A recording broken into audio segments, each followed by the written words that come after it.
తాజాగా చూసాం కదా! ముఖ్యంగా గరికపాటి నరసింహారావు గారి ఆయన ఒక జగద్గురువు లాంటి వ్యక్తి ఆయన. మన తెలుగు సమాజానికి. ఆయన ఇంట్లో ఇప్పుడు కాదండి. ఎప్పుడు 20, 25 ఏళ్ల క్రితం, 30 ఏళ్ల క్రితం ఇంత పెద్ద అసంతృప్తి అనేది ఎట్లా మేడం నాకు అర్థం కాలేదు. మేబీ ఇక్కడ ఒక పర్స్పెక్టివ్ చూస్తే అండి, ఆయన అంత గ్రో అవ్వడానికి ఆయన దెబ్బలే ఆయనకు కారణం అయ్యుండొచ్చు కదా! First of okay. All. Okay. So, definitely ఒక మనిషి ఇప్పుడు బుద్ధుడైనా సరే చెట్టు కిందకెళ్ళిన తర్వాత జ్ఞానం అవును. వచ్చిందంటారు. అవును. దానికి ముందు ఆయనకు ఒక ప్రీవియస్ లైఫ్ ఉండుండొచ్చు కదా! అవును. ఆ ప్రీవియస్ లైఫ్‌లో నేర్చుకున్నవో ఎక్కడో ఒక పాయింట్ టచ్ అవుతుంది. ఓకే. ఇప్పుడు మీరు పిల్లల్లో కూడా చూస్తే సింపుల్‌గా చాలా యావరేజ్‌గా చదువుతున్న వాళ్ళు సడెన్‌గా ఎక్కడో టర్న్ అయిపోతారు. అవును. 7థ్‌లోనో, 8థ్‌లోనో పేరెంట్స్‌కి అవును. ఒక్కొక్క స్టోరీ ఉంటుందన్నమాట.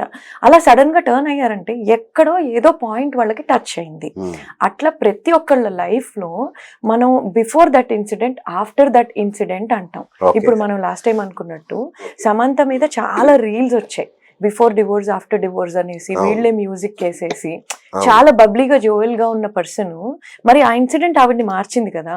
అలా ఆయన లైఫ్‌లో జరిగిన ఇన్సిడెంట్ ఆయనని మార్చి దానివల్లే ఆయనకి జ్ఞానం వచ్చి మేబీ ఆయన తెలుసుకున్న దాన్ని ఇంకొకళ్ళకి పంచడం కోసం ఆయన యాజ్ ఎ పర్సన్ ప్రొఫెషనల్‌గా ఇవాల్వ్ అయ్యి ఉండొచ్చని నా పర్సనల్ అభిప్రాయం. ఆయనంత గొప్పోడవడం అని కాదు.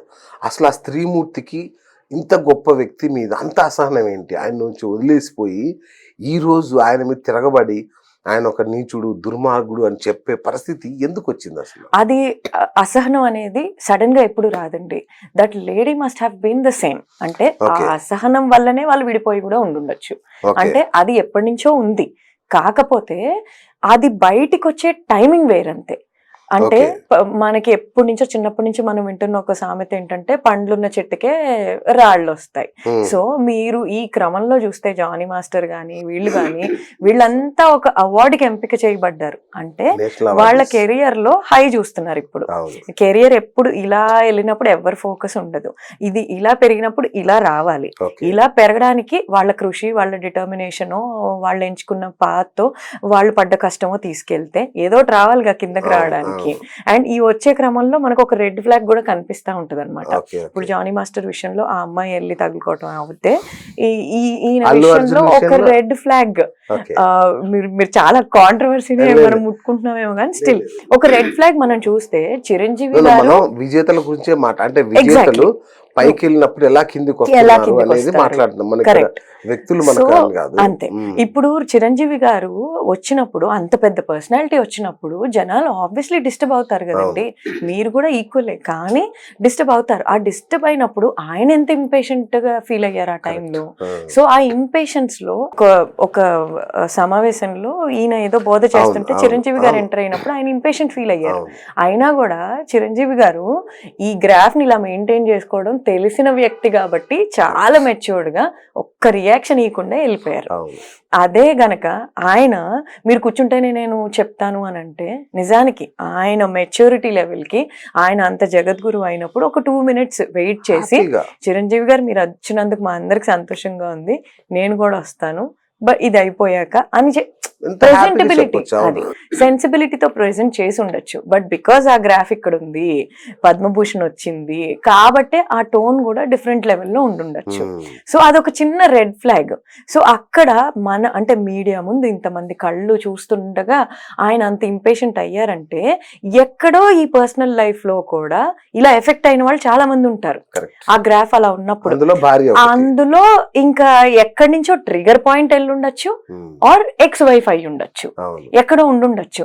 నిజానికి ఆయన ఇప్పుడున్న వైఫ్ తోటి కూడా మీరు ఇంటర్వ్యూలు చూస్తే అవును. ఎక్కువగా ఇప్పుడున్న వైఫ్ కి టేక్ ఏం లేదు అక్కడ. అవును. బట్ యాంకర్ గారే సమర్థించుకుని చాలా ప్రేమగా అనిపిస్తుంది, మాట్లాడలేదు, మీరు చెప్పిన మాటే, అవన్నీ మనకు మనం చాలా అనుభవించుకుంటాం. అవును. అవును. సో ఇంకోటి ఏంటంటే పర్సనల్ లైఫ్ ప్రొఫెషనల్ లైఫ్ చాలా డిఫరెంట్. అవును. ఇదే పంతాలో మనకి వంశీ నేత్ర అవును. ఇప్పుడు అవును. వస్తున్నారు. సో ఆయన ప్రీచరో లేకపోతే మంచి చెప్తున్నాడు, ఆయన నేర్చుకున్నది ఆయన చెప్పాడు, దాంట్లో మంచి తీసుకుంటే తీసుకోండి లేకపోతే లేదు. బట్ పర్సనలీ వాళ్ళిద్దరూ ఒక 2 individuals. అవి వర్కౌట్ అయిందా అవ్వలేదా, వాళ్ళిద్దరు విడిపోయారు అనేది డిఫరెంట్ థింగ్. ఓకే. బట్ మనం జడ్జి చేసేసి ఒక కెరియర్ ఇలా వెళ్ళింది ఇలా పడిపోయింది, సో అక్కడ రెడ్ ఫ్లాగ్ ముందే కనిపించింది. సో మనం పిక్ చేసుకునేటప్పుడేమో బాగా పిక్ చేసుకుని గుండెల్లో పెట్టేసుకుని గుడి కట్టేసి అన్ని రీజన్ చేసేస్తాం. ఏంటండి, వాళ్ళు ప్రీచ్ చేసే విధానం. See, ఇప్పుడు వంశీ విషయం తీసుకుంటే ఆయన ఎంత గొప్ప కౌన్సిలర్, ఎంతో గొప్పగా చెప్పాడు. కట్ చేస్తే ఇప్పుడు ఆయన మీద ఎన్ని ఆరోపణలు, ఎన్ని అదే. సో అది డీల్ చెయ్యగలగడం కూడా, అంటే ఫెయిల్యూర్ ఎవరైనా డీల్ చేస్తారండి, చెయ్యక తప్పదు. మనకి ఏమన్నా చాయిస్ ఉందా? బాధని భరించే చాయిస్ లేదు. చచ్చినట్టు మనం డీల్ చేయాలి. అప్పుడు ఎవరు మనకి కాల్ చేసేది? అప్పుడు మనకు వచ్చే కాల్స్ అన్ని నువ్వు ఎలా ఉన్నావు, అవునా ఇలా జరిగిందా, అంటే పీపుల్ ఆర్ జస్ట్ క్యూరియస్. వాళ్ళకి ఆ ఫ్యాక్ట్స్ తెలియాలి, ఆ మాట్లాడుకునే టైం తెలియాలి. నిజంగా మనకి ఫెయిల్యూర్ లో కాల్ చేసిన వాళ్ళంతా ఏమన్నా ఆర్చారా, తీర్చారా? ఆర్చేవాళ్ళు ఉండరు, తీర్చేవాళ్ళు ఉండరు. బట్ సక్సెస్ ని డీల్ చేయగలిగిన వాళ్ళే గ్రాఫ్ ఇలా మెయింటైన్ చేయగలుగుతారు. డెఫినెట్లీ ప్రతి ఒక్కరి కెరియర్ లో ఆ సక్సెస్ అనేది వస్తుంది. అది ఎలా డీల్ చేసాం, అక్కడే మనకి వీళ్ళు చేసిన బోధలే ఉన్నాయి. ఎదిగిన కొద్ది ఒదిగుండమని, ఎలా మనం మళ్ళీ రూట్ నుంచి ఆలోచిస్తాం. Every day is a fresh day, every day is a fresh start.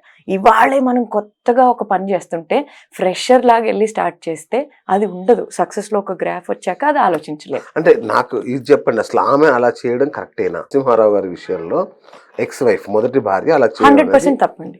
100%. ఇప్పుడు ఒకళ్ళ సైడ్ తీసుకోవాలంటే 100% తప్పు. ఎందుకంటే అది జరిగి 20 ఏళ్ళు అవుతుంది. అండ్ ఆ లైఫ్ లో 20 ఏళ్ళు జీవించారు. 1 year కాదు, 2 years కాదు, 3 years కాదు. అంటే అక్కడ ఉన్న చాయిస్ లో you made a clear choice. వాళ్ళిద్దరిలో you made a clear choice, he was good అని. అక్కడ ఒక అది స్టేజ్ అనుకోండి, మెంటల్ గా అనుకోండి, మీకు సెట్ అయింది అనుకోండి, సింక్ అయింది అనుకోండి, యూ మేడ్ అ చాయిస్. ఎవరు చిన్నపిల్లలు కాదండి. ఒక డెసిజన్ తీసుకున్నాం, ఆ డెసిజన్ నాది అని చెప్పలేరా మీరు? ఇప్పటికీ చెప్పలేకపోవడం అంటే మీరు ఇప్పటికీ కూడా ఇంకా ఎదగాలని అర్థం. ఎందుకంటే ఆ డెసిషన్ తీసుకుని ఆయనతో ఉండాలి అనుకున్నది, you are also part of it. You took an active decision కదా. ఆ డెసిషన్ తీసుకుని మీరు ఉన్నారు, 20 ఏళ్ళు ఉన్నారు, పిల్లలు తీసుకున్నారు. లేకపోతే అప్పుడే చెప్పేయాలి. ఎందుకంటే ఎవరు బలవంతం ఒక్కరోజు చేస్తారు, 2 రోజులు చేస్తారు. అంటే ఆ 20 ఏళ్లలో అదొక జర్నీ, చాలా పెద్ద జర్నీ. ఆ జర్నీలో మీకు హ్యాపీనెస్లు ఉన్నాయి, బాధలు ఉన్నాయి, కోపాలు ఉన్నాయి, కొట్లాట్లు ఉన్నాయి. తర్వాత also you made a choice. వెళ్ళిపోవడం అనేది యూ మేడ్ అ చాయిస్. ఆ చాయిస్ చేసినప్పుడు ఇప్పుడు ఎలా బ్లేమ్ చేస్తాం? సరే ఒకవేళ జరిగింది షేర్ చేసుకో, ఇప్పుడు ఎందుకు, వై నౌ, ఇప్పుడు ఎందుకు అంటే పండ్లున్న చెట్టుని కొట్టడమా, లేకపోతే ఇందులో హిందుత్వం ఇవన్నీ కూడా వస్తాయి, కానీ అవన్నీ యాంగిల్స్. కానీ ఈ రెండిట్లో చెప్పాలంటే మాత్రం ఇప్పుడు ఎందుకు అంతే. ఇప్పుడు ఎందుకు అన్న దాంట్లోనే మనకు క్లియర్ గా అర్థమైపోతుంది. ఇప్పుడు ఏమన్నా వచ్చి అంటే మనం అనుకున్నాం కదా, ఎందుకు చేస్తున్నాం తెలిస్తే అది చేసింది కరెక్టా కాదా తెలిసిపోతుంది. ఇప్పుడు మీకు ఏం కావాలి మీరు అడుగుతారు చూసారా, సమ్మరైజ్ చేసి ఇప్పుడు మీకు ఏం కావాలి అని. అది మెయిన్ క్వశ్చన్ అసలు. లైక్ ఇప్పుడు ఎందుకు చేస్తున్నారు, మీకేం కావాలి అంటే ఆయనకు వచ్చిన ఫేమ్ అంటే ఈయనకి మించి నేను ఏదో చేద్దాం అనుకుని వెళ్ళాను, బట్ అది అక్కడ కుదరలేదు, అరే ఇక్కడ ఉంటే అయిపోయేదని మీ ఫీలింగా. ఏ ప్రాబ్లం కైనా రెండే అని అంటారండి, లైక్ ఫేమస్ ఆథర్స్, గ్రీడ్ లేకపోతే నెసెసిటీ లేకపోతే జెలసీ. గ్రీడ్ చాలా ఆశపడితేనో లేకపోతే జెలసీనో, ఈ రెండే కారణాలండి. ఆస్తి అవ్వచ్చు, లేదా నేను ఈ స్టెప్ తీసుకుని ఉండకపోతే నేను ఇక్కడే హ్యాపీగా ఉండేదాన్ని. బికాస్ ఇప్పుడు వచ్చి ఆవిడ ప్రెజెంటబిలిటీ చూస్తే మంచి ప్రెజెంటబుల్ పర్సనే. అరే నేను ఇలా ఉన్నా కూడా, ఈ నీడలో ఉన్నా కూడా I would have done better. ఎందుకంటే మీరు ఇప్పుడు ఉన్న వైఫ్ ని చూస్తే ఆవిడకి ఓర్పు నేర్పు తప్ప వాక్చాతుర్యం అలాంటివి ఏమీ లేవు. కాబట్టి ఆవిడ చక్కగా షాడోగా, నిజం చెప్పాలంటే ఆయన సక్సెస్ కి ఇప్పుడున్న వైఫే కారణం అని కూడా నేను అనుకుంటున్నాను, పర్సనల్ ఒపీనియన్. ఎందుకంటే ఇద్దరు స్టార్స్ ఒక దగ్గర ఉండటం చాలా కష్టం కదా, కష్టం కదా. సో ఆవిడ ఒక షాడో లాగా ఆయన ఏదైతే చేయాలనుకుంటున్నారో కేవలం సపోర్ట్ చేసింది.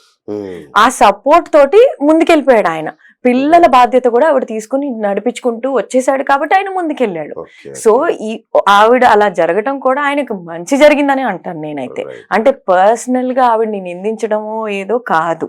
ఇప్పుడు ఆవిడ లేడీ, ఈవిడ లేడీ, కానీ ఆ మైండ్ సెట్స్ కలవకపోవడం, దాని వల్లనే ఆవిడంతా ఎక్స్ట్రీమ్ స్టెప్ తీసుకుని యూ లెఫ్ట్ హిమ్, మీరు మీ దారి చూసుకున్నారు, అంత అయిపోయింది. సో ఆయన ప్రాబ్లం ఉంది కాబట్టే కదా వెళ్ళిపోయారు. ఇప్పుడు ఇంకేం చేద్దాం దాన్ని, ఆ సిచ్యువేషన్ ఏం చేద్దాం? ప్రతి ఒక్కళ్ళకి ఎవరికి మచ్చలేదు చెప్పండి, చందమామకే మచ్చ ఉంది. సో మనం ఎందుకు జడ్జి చేయడం? ఇప్పుడు మీరు జడ్జి చేస్తున్నారంటే ఈదర్ ఒక ఎజెండా ఉంది, ఒక టార్గెట్ ఉంది, ఆర్ మీకు ఒక ఇంటెన్షన్ ఉంది, ఆర్ గ్రీడ్ ఉంది, ఆర్ జెలసీ ఉంది. అంతే. ఒకవేళ ఇద్దరు ఏమన్నా కొట్లాడుకునో లేకపోతే ఒక మనస్పర్ధ జరిగో ప్రెసెంట్ గా వస్తే గనక అది డిఫరెంట్. బట్ అసలు ఒక కాంటెక్స్టే లేదు కదా, ఒక సందర్భమే లేదు.